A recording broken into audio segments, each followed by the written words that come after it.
So here we have the Toyota Yaris on a 67 plate. I'm going to start off by showing you inside the boot, and then we'll hop in and run through some controls on the inside of the car from there. As you can see, we've got plenty of boot space along with that 60/40 split folding rear seat should you wish to increase this space even further. We also have this vinyl boot liner just here, which would have been an additional extra on this car. Okay, now that we're inside the car, we're going to start with the dials. On the left-hand side, we have the gauge that will show you whether the batteries are charging for the hybrid motor, whether you're driving in eco mode or the power band for the car. We have our coolant temperature gauge over that side as well. On the right-hand side, we have the speedometer and fuel gauge. And then in the center, you can see the total miles of this car. Firstly, they are 15,618. We have a digital readout for the speedometer above that. You can change that information using buttons on the steering wheel. And if we back out to the steering wheel, the buttons in question are just here. We have cruise control beneath that and then stereo controls on the left. The stereo itself is over in the center.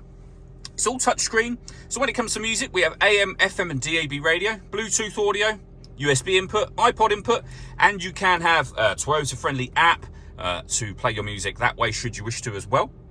Over this side, we have the buttons that will enter this audio menu in the first place. We have various car settings over this side.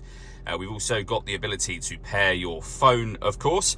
And this car has got a full color reversing camera as well. Below that, we then have dual zone climate control.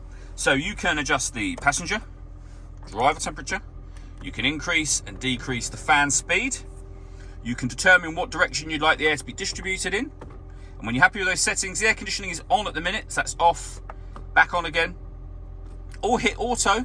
The car will now maintain the temperatures you've asked for by taking full control of the fan speed and the direction of the air for you. Beneath that, we have a 12-volt charging socket. And underneath this cap, USB and auxiliary inputs for your music. We then have the gear lever for the fully automatic gearbox. Down the bottom here, we can turn the traction control on and off. We can put the car in eco mode. If there's enough charge, which there isn't at the moment, we can force the vehicle into electric vehicle mode as well. And then the last thing I'll show you is the satellite navigation on this car. So it's all touchscreen, of course, but you have the ability to enter your address on here. We have done a video showing how Toyota's satellite navigation system works, which you can find on our website. You can also find it on our YouTube channel as well. All that leaves me to say is thank you for taking the time to watch this video. If you'd like to come and see the car in person and have a test drive, please feel free to call either of our MJA sites. We'd love to hear from you soon.